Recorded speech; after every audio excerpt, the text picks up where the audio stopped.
Now, from the Columbia Basin, your local news source, this is iFIBER 1 News, presented in high definition. The #1 source for real-time local news, local sports headlines, and our very own Weather Center forecast covering the entire Columbia Basin.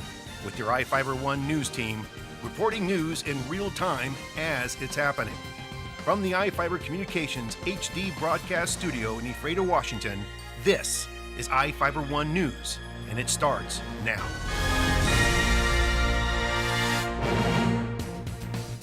Welcome to iFIBER 1 News. I'm Sarah Brewer reporting news from around the Columbia Basin for Monday, September 30th.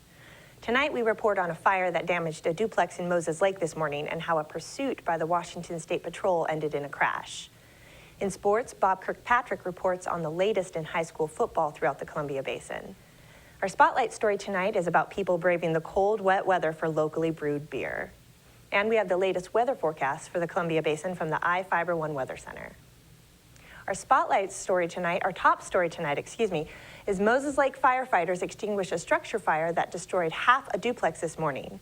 Moses Lake Fire Chief Tom Taylor said a middle-aged man and his son living in the adjoining unit, and they safely escaped the fire. A person passing by warned them the apartment next door in the duplex was on fire. The fire at 1043 West Lakeside Drive was reported about 7:45 a.m. The fire-gutted unit of about 1,000 square feet was empty at the time of the fire. The cause of the fire is undetermined and not suspicious. The blaze was doused in about 30 minutes by 12 firefighters responding to the fire. They were assisted by Grant County Fire District Number 5. 2 men were injured when their car crashed as they tried to flee from pursuing law enforcement Saturday afternoon. According to the Washington State Patrol, a white 2005 Kia Sorento left State Route 17 about 2 miles south of Moses Lake to the right, rolled and stopped on the shoulder. The couple in the car was reportedly trying to elude the Adams County Sheriff's Office when the State Patrol took over the pursuit. The couple are suspects in a hit-and-run collision in Franklin County. The driver was Ernesto Gomez, a 23-year-old Pasco man, and his passenger was Mejia Campos, a 26-year-old Vancouver, Washington woman. Both were transported to Samaritan Hospital for undisclosed injuries, according to the State Patrol. The cause of the crash and potential charges are to be determined during the investigation. A mother and 2 children were displaced by an apartment fire Thursday afternoon. The fire started in the kitchen of an apartment on the 500 block of C Street Northwest around 1 p.m. A person at Pioneer Muffler spotted smoke coming from the second-story window and called 911. Fire Chief Jeremy Burns arrived on the scene as police officers were checking to see if anyone was inside, and as Burns was waiting for the fire engine to arrive, he took a fire extinguisher and put out most of the fire, which was on the stovetop, the counter, and upper cabinets in the kitchen. It took less than 10 minutes to put out the fire. The Ephrata Fire Department and Grant County Fire District 13 responded to the fire.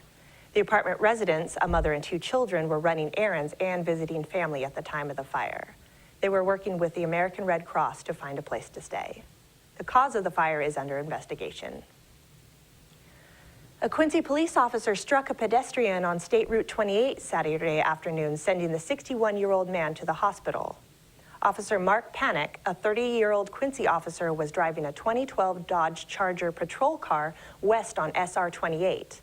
According to the Washington State Patrol, when Panic was approaching the intersection with 3rd Street Southeast, pedestrian Eddie Cook, a 61-year-old Quincy man, crossed the street in front of the police car. Cook was taken to the Quincy Valley Medical Center for treatment of undisclosed injuries. The State Patrol reports the cause of the collision was inattention by the pedestrian.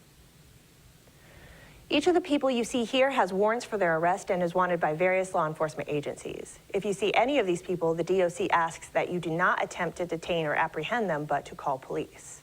You can also call the Department of Corrections at 509-764-6180 during the day or 509-762-1160 after 5 p.m. We'll be back after these messages with the latest from our iFIBER 1 Weather Center, sports, and more news.